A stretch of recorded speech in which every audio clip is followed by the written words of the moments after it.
The girl who knew too much. So, this happened in a pretty normal neighborhood, like the kind where nothing really goes on. Everyone knows each other. People walk their dogs at night. Kids ride bikes. That kind of place. And this girl, Emily Carter, she was 17. She worked part-time at a small grocery store nearby. Nothing unusual, just a regular life. One night, she finished her shift around 8 p.m., walked out same as always. The streets were already quiet. Not empty, but quiet enough that you'd notice if something felt off. At first, nothing did. But then she started noticing this car.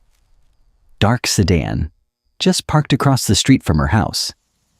And look, at first, that's not weird, right? Cars park on streets all the time. But this one, it was there every night. Same spot, same time. And the thing that really got to her was this. The headlights. Every time she stepped outside, they'd turn on. Not moving, just on, like someone inside was watching.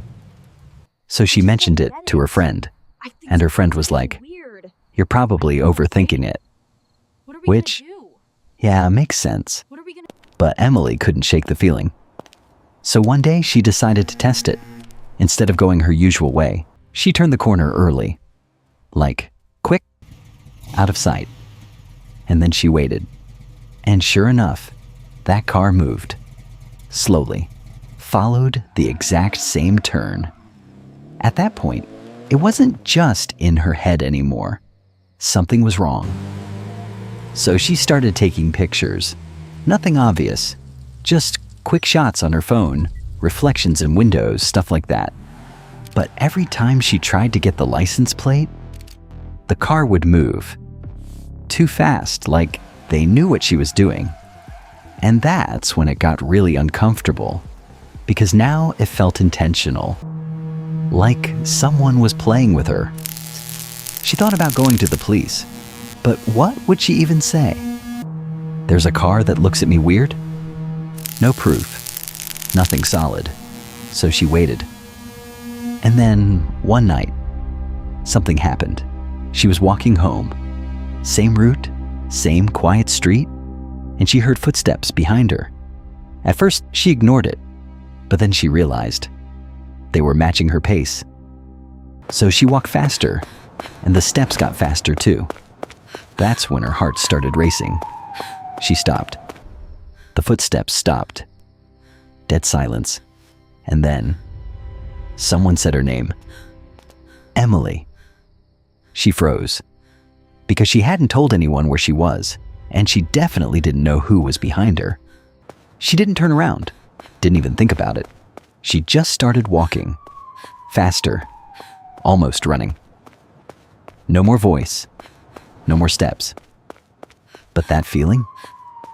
It didn't go away. Like someone was still there, watching.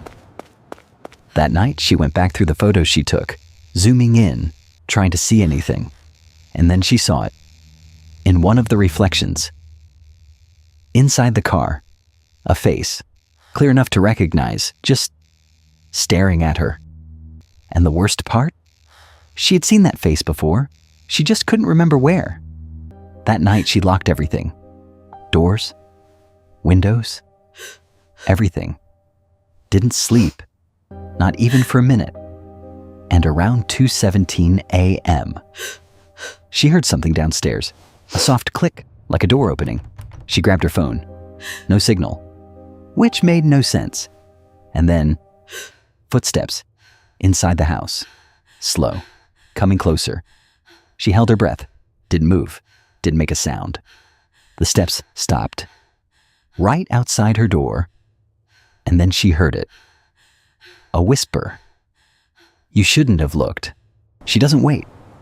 She goes straight to the window, climbs out, drops to the ground. It hurts, but she doesn't care.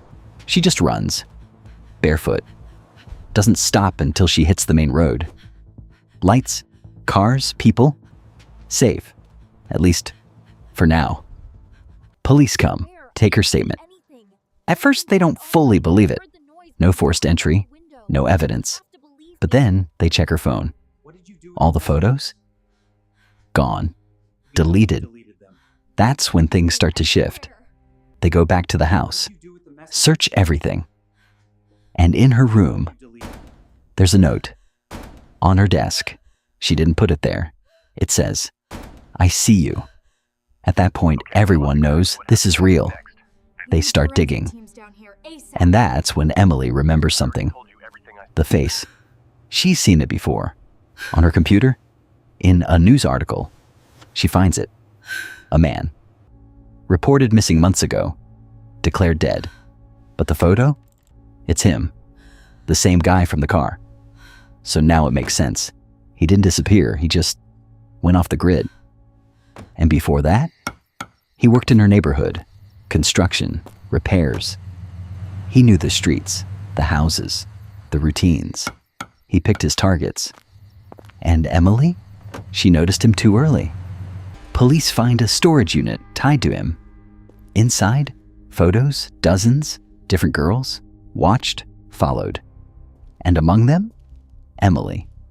And her name, circled, over and over again. She wasn't random, she was chosen. They search further, find a house, 2 streets away from hers. That's when it hits. He wasn't following her from far away. He was already there, living near her the whole time. Police raid the house. It's empty, but inside one room, the walls are covered in photos. And in the center, Emily. Closer shots, from outside her house, from her street, from inside. Inside, which means he had been in her house before, more than once, watching, learning, waiting.